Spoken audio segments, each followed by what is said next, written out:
Podcast 99.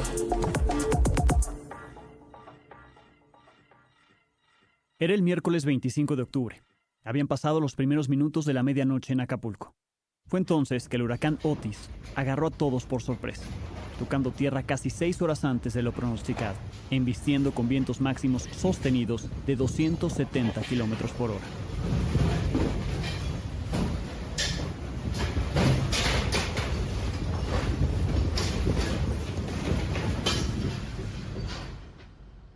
Lo que 12 horas antes había sido catalogado como una tormenta tropical, pasó a ser un huracán de categoría 5, la más alta en la escala Saffir-Simpson. Se trata del ciclón más potente del que se tiene registro en la costa mexicana del Pacífico.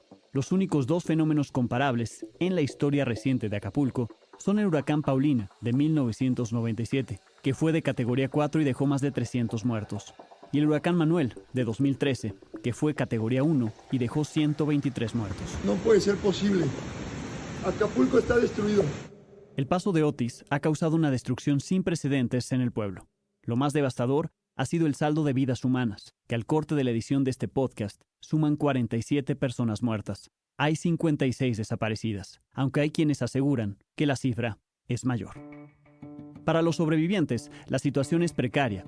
Las inundaciones, daños a hoteles, casas y edificios, derrumbes de árboles y postes de luz han dejado a muchos sin las necesidades más básicas, como refugio, electricidad, agua, comida y medicamentos. Andamos consiguiendo medicina, andamos de un lado a otro, yendo a los pueblitos a conseguir para poder comer.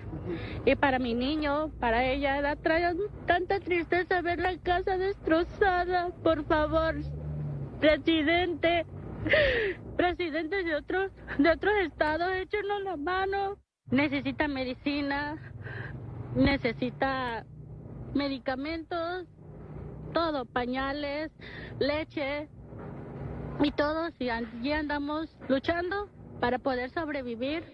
Los días que siguieron al huracán, Acapulco fue tierra de nadie. El robo a casas y el saqueo a farmacias, supermercados y hasta tiendas de electrodomésticos provocaron miedo entre la población.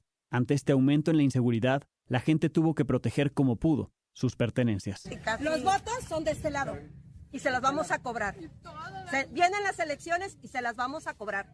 Que se fijen en Acapulco porque se las vamos a cobrar. Sí, en cuanto vengan las elecciones, Avelina, Federal, pongan atención porque se los vamos a cobrar. La gente está enojada. Sí.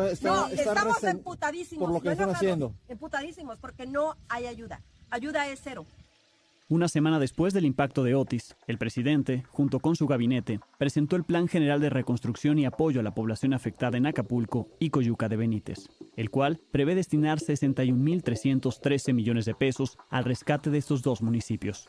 A continuación, escuchamos al presidente enumerando 3 de los puntos que integran el plan. Este es el Plan General de Reconstrucción. 1. Apoyar a los familiares de quienes perdieron la vida e intensificar la búsqueda de los desaparecidos. 2. Adelantar 2 meses el pago de todos los programas de bienestar. 3. Incorporar a 10,000 jóvenes. Se van a contratar del programa Jóvenes Construyendo el Futuro. La iniciativa privada del país también organizó una reunión para apoyar la recuperación de Acapulco. Esta fue encabezada por el empresario Carlos Slim Elú y por miembros del Consejo Coordinador Empresarial. Tuvo lugar en el Museo Sumaya. En la reunión, el presidente de la Confederación de Cámaras Industriales, CONCAMIN, estimó que el puerto podría tardar hasta 2 años en reactivarse. Otros son menos optimistas. El presidente de la Cámara Mexicana de la Industria de la Construcción, Francisco Solares, estima que tardará entre 5 y 10 años. Habrá hoteles que lleven de 6 meses, 3 meses, y ya los hoteles de mayor número de habitaciones, podemos hablar de 12 hasta 18 meses. Esto es preocupante debido a que el turismo es una de las principales fuentes de ingresos para los trabajadores acapulqueños. Sin embargo, hay quienes encuentran en medio de esta crisis una oportunidad para reimaginar y rediseñar Acapulco, para volverlo más resiliente ante futuros eventos climáticos. Yo creo que ahorita se debe de buscar, como comentamos, materiales diferentes para poder más resistentes. Se debe de considerar que en las principales avenidas tener ya la instalación subterránea de luz pudimos constatar que tuberías de agua, drenaje, puede haber bombeo porque no sufrieron grandes daños. Entonces, esos son los puntos que se deben de empezar a ver, remodelar Acapulco, ver un Acapulco diferente que nazca con otra proyección para que sea todavía más, para los turistas sea más aceptable, ¿no? Que lo vean y les guste venir a Acapulco, ver un Acapulco nuevo, pero sobre todo seguro. Para algunos, Acapulco solo es un lugar para ir de vacaciones. Para otros, es un puerto histórico que recuerda una época dorada, en la que personalidades como Frank Sinatra y Agustín Lara gozaban de sus playas. Pero para más de 800,000 personas, Acapulco es en la actualidad el lugar que llaman casa, y hoy está destruida. Bienvenidos a una emisión más de Date y Cuenta, soy Alejandro Domínguez y como cada semana, hoy tenemos una nueva explicación de lo que es noticia. Me acompañan los estudiantes de la materia Storytelling, Reportaje y Microperiodismo de la Universidad Iberoamericana, Marcela Ortiz Mena y Leonardo Cepeda. Marcela, Leonardo, bienvenidos. Leonardo, tú tenías para iniciar algunas preguntas sobre la cobertura que yo pude hacer allá en Acapulco hace unos días, justo después del paso del huracán Otis. Muchas gracias, Alex, nuevamente por el espacio. Se sabe que una cosa es ver videos, una cosa es ver fotos de toda la crisis, pero ¿qué fue lo que más te impactó ya estando allá, ya estando físicamente en ese entorno? ¿O qué tan abrumador fue? Estando ahí te das cuenta que no hay un rincón de Acapulco que se haya salvado del paso de Otis. Todas las calles por las que uno pasa, desde la zona Diamante, el centro, la costera, las zonas rurales también, zonas que están alejadas del puerto de Acapulco, fueron devastadas por el huracán Otis y solamente estando ahí lo puedes ver. Las fotografías sí son estremecedoras, los videos que han circulado, las tomas aéreas también muestran sin duda la devastación, pero estando ahí ves que en cada rincón de Acapulco hubo una afectación, una casa, una familia, un negocio, que tendrán que empezar de cero, a levantarse poco a poco. Es parte del impacto de recorrer esas calles, de transitar por ellas y de platicar con la gente. Es devastador realmente y es cada rincón se ven los efectos de este huracán. Se está hablando mucho acerca de la retención de víveres, del vandalismo. ¿Tú pudiste apreciar algo al respecto, algún acto? Sí, yo fui a Acapulco en 2 ocasiones en las últimas semanas. La primera fue el jueves, es decir, habían pasado poco más de un día del paso de Otis. Y en esa ocasión fue cuando yo pude ver cómo estaban haciendo estas tomas, ¿no?, de las cosas. Rapiña le llaman unos, vandalismo le llaman otros. Yo lo que pude ver en esa primera ocasión fue mucha gente yendo a tiendas, pasando la voz, diciendo a dónde fueran a los pobladores y tomando muchos sí artículos de primera necesidad, demasiados diría yo, porque se llevaban cajas enteras con papeles de baño, otros llevaban cervezas, otros sí llevaban botellas de agua, garrafones, paquetes de huevo, cosas que tal vez podrían llegar a necesitar. Las cervezas no creo, pero el resto de alimentos y bebidas sí, para sobrevivir. Pero también había quien llevaba un refri completo de una de las tiendas, vacío, pero ya llevaba el refri, quienes llevaban pantallas, las cajas registradoras de los centros comerciales o los supermercados. Y me sorprendió cuando regresé a Acapulco que no quedó un solo Oxxo. Todos los Oxxos fueron vandalizados y en los Oxxos no había absolutamente nada. Lo cual quiere decir que más allá de la necesidad de la gente de ir a estas tiendas o estos lugares para tener algo para subsistir o sobrevivir los días siguientes al huracán, es que hubo una acción del crimen organizado con sus comunicaciones, porque no había ni celular ni internet durante muchos días, pero ellos sí tienen radios, se pueden comunicar y pudieron organizarse para ir a estos establecimientos. Y esto pudo alentar a la población a que si se acababan las cosas, si se acababan los víveres, pues había que ir a tomar. Entonces sí, seguramente hubo muchas familias que lo hicieron de una manera orgánica, es decir, sin decidir cometer un delito, ¿no? Es decir, solamente por su protección, subsistencia en los siguientes días. Pero sí creo que hubo miembros del crimen organizado quienes iniciaron desde la mañana en que empezamos a ver la devastación de Otis. Las tiendas ya estaban siendo hurtadas y robadas al mismo tiempo en una zona donde no había comunicación. Qué fuerte, y habla mucho de cómo actuamos ante estas crisis, ¿no? Cómo las diferentes personas tienen, ahora sí que cada quien sus propias prioridades. Por último, considerando la situación, lo que tú has vivido en persona, ¿crees que el gobierno está tomando las acciones más precisas y eficientes? ¿O hace falta mucha más organización y sobre todo velocidad? Las acciones del gobierno fueron mejorando día con día. El primer día no hubo gobierno. Fue, como ya lo describimos al inicio del podcast, tierra de nadie. Y aunque había elementos del ejército, yo vi uno platicando con la gente que acaba de cometer robos en tiendas. No se oponían pues a lo que estaba ocurriendo. Y días posteriores ya hubo más presencia. La Guardia Nacional vigila las gasolinerías, por ejemplo, y poco a poco han ido abriendo. La CFE llegó de verdad un trabajo impresionante para restablecer la electricidad, colocar postes y poner en pie todos los que se habían caído y que la mayoría de la población tenga electricidad ya pasadas casi 2 semanas de Otis, por lo que ha ido poco a poco reaccionando y la reacción ha sido buena. Me tocó hacer un sobrevuelo con la Marina para llevar víveres, les llevó además un médico a una comunidad donde lo necesitaban y así lo estuvo llevando a varias comunidades. Poco a poco va mejorando, pero la actuación al inicio, digamos que no había un plan de contingencia ante un huracán, que un huracán puede ocurrir en cualquier momento y más en Acapulco. Dicen que avisaron de manera previa, que los tomó por sorpresa.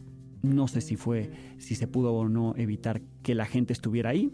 Mucha gente pudo haber decidido mantenerse en sus propiedades a pesar de la amenaza que representaba Otis, pero me parece que no hubo un aviso pertinente y la acción posterior fue de abandono hasta 2-3 días después del paso de Otis. Sí, claro, me impacta mucho, sobre todo por todas las declaraciones que vamos a ahorita hablar más adelante. Muchas gracias por la respuesta. Tu cobertura estuvo muy interesante. Gracias, y bueno, ahí está lo que pudimos documentar para que la gente lo pueda ver, sobre todo los testimonios, ¿no? Lo que la gente cuenta. Y quien quiera ayudar puede ir a la Cruz Roja o pueden organizar caravanas, puede llegar la ayuda. Es falso, completamente falso, que se obstruye el paso, que se quiten los víveres, todo eso es falso. Uno puede llegar a Acapulco con ayuda y si realmente quieren hacerlo, háganlo. La gente tiene mucha necesidad y la va a tener de aquí en los siguientes meses, aunque ya en los medios o en los podcasts dejemos de hablarlo. Y para entender lo que pasó, Marcela Ortiz Mena, platicaste con Luis Zambrano, ecólogo y académico de la UNAM, si se pudo o no prevenir, si se pudo pronosticar o no, si se pronosticó de manera adecuada este fenómeno. ¿Qué fue Otis? ¿Qué significa Otis para la historia de los huracanes en nuestro país? Justo, Alex, yo hablé con Luis y me centré más en la parte científica, meteorológica, de esta parte si se podía predecir o no, por lo que le pregunté lo siguiente. ¿Qué tan factible es predecir un huracán de esta magnitud a tiempo? Realmente muy poco factible, sobre todo ahora. O sea, se puede predecir de que va a haber muchos más de este estilo pronto. O sea, podemos predecir que los huracanes que se van a convertir en categoría 5, que es la máxima, van a ser cada día más comunes. Como nos comentó Luis, cada vez van a ser más frecuentes los huracanes, pero es muy importante entender a qué se debe este incremento. El aumento de la intensidad de los huracanes tiene que ver con el cambio climático, debido a que lo que está sucediendo con el cambio climático es que hay un aumento de la temperatura del océano. Y entonces, los huracanes normalmente se empiezan a formar cuando el océano, en condiciones particulares, y una de esas condiciones particulares es que el océano tenga más de 26 grados centígrados. En ese momento, parte del proceso involucra la evaporación rápida del agua hacia la atmósfera. Pero cada día va a haber más temperaturas por arriba de 26. Por ejemplo, este huracán de Otis estaba la temperatura por arriba de 31, 32 grados centígrados. Entonces, entre más caliente el mar, más fuerza tiene el huracán. Platiqué con Luis acerca de qué tiene que pasar para que una tormenta se convierta en un huracán. Platicamos específicamente de Otis. Lo que pasó con Otis es que iba el huracán y repentinamente ha de haber encontrado mucho más temperatura y entonces eso le produjo que aumentara drásticamente su energía y aumentara en menos de 24 horas, aumentara sus categorías de manera muy poco común. De hecho, esta es la primera vez que pasa algo así. Hay otros meteorólogos que dicen que no solo ayudó la cantidad de energía que había en el mar, sino también ayudó una corriente fría que en este momento está saliendo como del sur por Acapulco y se está yendo hasta el norte de Estados Unidos. Y esa corriente fría que está en la estratosfera también ayudó a jalar energía para generar este huracán. La verdad es que no se sabe exactamente por qué fue tan rápido, porque rompió contra las predicciones y entonces eso también contesta una de tus preguntas que tiene que ver con si se podía predecir. No se podía predecir y también hubo poco tiempo para avisar. Otis no se podía predecir. Es evidente que los huracanes son catastróficos para todos. Pero ¿cuál fue la afectación para los ecosistemas de Acapulco? Los efectos negativos que tiene un huracán en general son más bien hacia el ser humano. Los ecosistemas, por lo general, tarde o temprano, si uno los deja solos o después de un huracán, tenderían a restaurarse si uno no los destruye. Aumentan los ríos, obviamente hay animales muertos, obviamente hay plantas muertas, pero tarde o temprano todos esos ecosistemas se regresan a su sitio si el ser humano no los está afectando. Más adelante hablé con Luis acerca de la comunicación de gobierno y qué piensa él acerca de cómo se ha llevado esta. Ha sido de tratar de minimizar los impactos y los efectos. Luis nos asegura que son muchos más los muertos de los que dicen las cifras oficiales del gobierno, como lo fue en el temblor del 85. Platicamos acerca de los protocolos que se han seguido, si se han mantenido, ¿no? ¿Qué ha pasado con estos? Normalmente los protocolos de aviso y los protocolos de mantenimiento de cuando está el evento y los protocolos de restauración y reconstrucción son protocolos que se han venido pensando y como México tenemos grandes problemas en términos de eventos extremos, ya los tenemos muy bien hechos. Y lo que se ha dedicado esta administración a destruir todo esto, incluyendo los protocolos, redujeron mucho el presupuesto para todas estas instituciones que sirven justamente para, aun cuando nos agarre de forma repentina, tengamos los protocolos para reducir los efectos negativos, tanto en el momento como posteriores. Luis concluye que en México somos muy solidarios. Otra vez nos hace referencia al temblor del 85 y en cualquier otro tipo de eventos catastróficos. Siempre apoyamos. Pero en el caso de Otis esto fue un poco distinto por las circunstancias políticas. Lo que sí he visto en es que a partir de justamente esta polarización política que hemos tenido y a partir de que el presidente, como dice una cosa, dice otra, como la chimoltrufia, y mucha de la gente que normalmente es solidaria ha como retenido sus caballos diciendo de apoyar precisamente porque tiene miedo a que el gobierno vaya a utilizarlo de manera facciosa, etcétera, etcétera, o porque quiere que el gobierno le vaya mal. Recordemos que estamos en una emergencia y recordemos que somos un pueblo solidario. Entonces necesitamos de todas las manos ahorita, que apoyemos a todas las manos en donde se puede para apoyar al pueblo guerrerense independientemente de la polarización que tengamos. Porque si la política nos va a ganar en esto, ya perdimos mucho de lo que como pueblo hemos sido, que es ser solidarios en momentos difíciles. Muy bien, Marcela, muchísimas gracias. Gracias, Alex. Muy interesante lo que Luis Zambrano comenta, por supuesto siempre recurriendo a los expertos para tener la explicación de lo que es noticia. Y así despedimos este episodio. Les agradecemos a ustedes por habernos escuchado. Los invitamos a que se suscriban y califiquen cada uno de nuestros episodios. Agradezco mucho a Rox Aguilar, a Leonardo Cepeda, Esther Cherem, Bruno Correa, Miranda Gómez, Farid Elú, a Mariana Hernández, Patricio Mazana, Ana Ortega, Marcelo Ortiz Mena, Valentina Pulido, Alejandro Ramírez, Pablo Ríos Camarena y Paula Simón. Además, en la producción, Daniel Maldonado, Aldebarán Abraham y a todo Ibero 90.9. La próxima semana tenemos un nuevo Date y Cuenta.